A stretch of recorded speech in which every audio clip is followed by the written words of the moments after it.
It is. Rồi tới đèn. Thôi rồi. Chưa tới. Rồi đến đây. Đây. Come on, don't die. But none of them come close to how hated Atlantis SquarePants is. It has topped more worst-of lists than any other episode of SpongeBob. Think of that. Think of what I've reviewed so far. Yeah, people hate this episode starters. Atlantis SquarePants did to my ears what the Splinter did to my eyes. But let's go deep. None of them come close to how... Yeah, people hate this episode more than any of those. Well, for starters, Atlantis did to my eyes. But let's go deeper into why this is such a terrible piece of crap. It starts with SpongeBob blowing and popping before he gets the opportunity. Patrick blames the camera. Ready to go? You can go. I'll have 3 Krabby Patties. On second thought, cancel the order. Does this really merit a song? Okay, then. Besides the fact that this is a song explaining that bubbles pop, the lyrics are extremely forced. This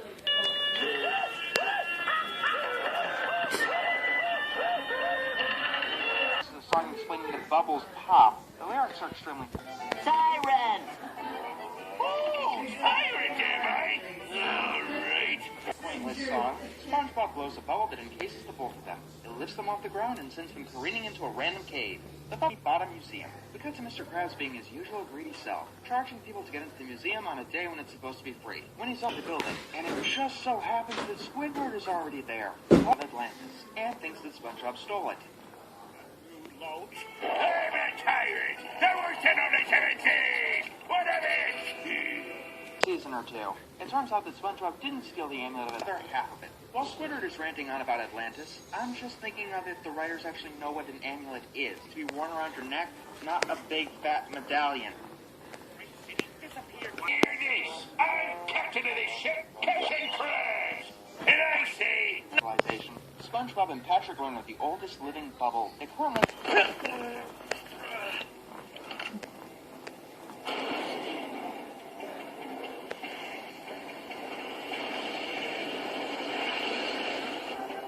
Are we there yet? We'll get there when we get there. Baited? Come on, really? A fucking bubble? You guys can do better than that. Hello, worthless students. I'm your new instructor. No one's ever failed my class. Let's live through it.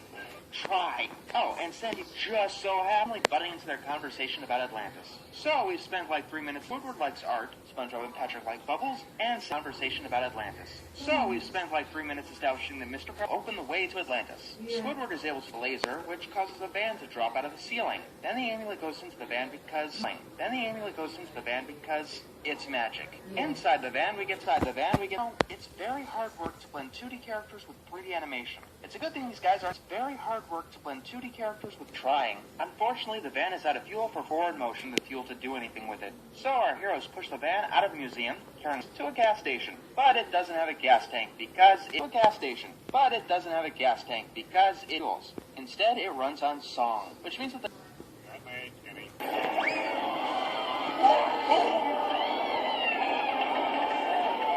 Và đĩa này là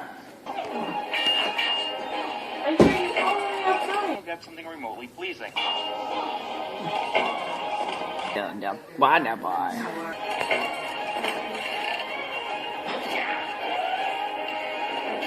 Bacon. Đó này. Ba rồi đấy. Ba cái này là phân chân. Cái là I said that. Besides to get these complete strangers into New York City, then we have to blanket in others. What kind of exhaust does song create? Strangers, a tour of his escapes from an exhaust pipe. But what should we do with this tyrant, Captain Squidward? lyrics are forced, but it's more like they're struggling in desperation. No! This is mutiny. Listen here, Squidward. This is what they're proud of. You know, to escape an art style than what they normally do, but they've got to have a reason for it, beyond substituting style for substance. As for the actual song, let's not get ourselves. They used the song that they wanted to use. Yeah, this is a major ripoff of Willy Wonka. Yeah, that looks so futuristic. It looks like the Commodore 64. Yeah, this is a major ripoff of Willy Wonka. He's out of the group. Then they go to a group. Then they go to a lab full of high-tech gear. Yeah, that looks so futuristic. Before we have more functionality on it. Extra, if you want to show us a lab, give us some of those electric orbs, Tesla coils going off, or maybe even an everlasting gobstopper. Size some creativity. If you want to show us a lab, give us some of those electric orbs, Tesla coils going off, or maybe even an everlasting gobstopper machine. Instead, we get a machine that turns anything into ice cream. Practical applications for that would have more functionality on it. Exercise some creativity. Give us some of those electric orbs, maybe even an everlasting gobstopper machine. Instead, we get a machine that are infinite. People to fight germs hand to hand. All right, head of the game. SpongeBob Squidward. Go for a Krabby Patty. I'm calling a local Krusty Krab right now. Extremely advanced civilization goes into an NES game. Actually, that's not fair. NES games put effort into their visuals, their enemy designs, and their sound direction. Speaking of which, it's a sound direction. Speaking of which, it's about that. Oh, I'm afraid the crew insists, sir. That's right, this gives us 2 songs. Well, somebody has to step up, fight that monster, and become captain. And that somebody is me.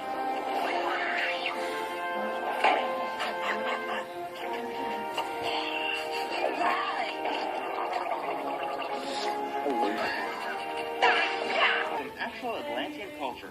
Trust me, buddy, no you don't. Buddy, no you don't. Why would I want to be captain of such a sorry bunch of... In the episode of Speaking of which, it's Squidward's turn. Not buying it. But this song is just stretching itself way too hard.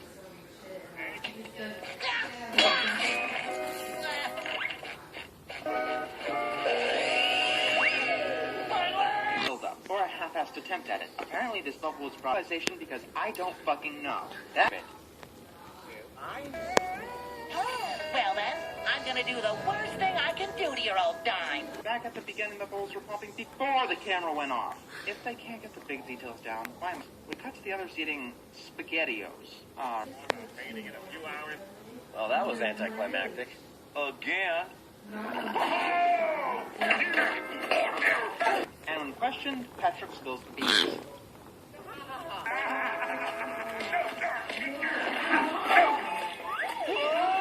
Atlantis, but it turns out by the bubble, and the Lord Royal Highness reveals the real fate. I would call that totally pointless. Oh wait, I don't. That was the climax.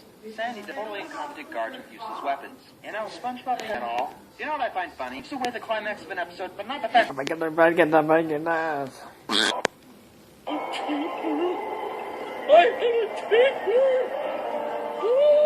Wow, you guys get over something you figured out how to carry billions of light years through, get shoot onto the bus, the aim gets Atlantis SquarePantis. Had any plot? The first one of them, anyway. Yeah, considering SpongeBob you're fired, we're still doing shit like this. Anytime that the story didn't take a break to throw us into a silly Wonka. And the songs themselves, nice. Especially compared to the schlock that these 4 assholes shoveled down old Twilight Sparkle. At least that these 4 assholes shoveled down Cure, but at least it told its own story, and didn't rely on stupid visual gimmicks that didn't require any real effort. One writer. I'm the mysterious Mr. Enter, and I'm out.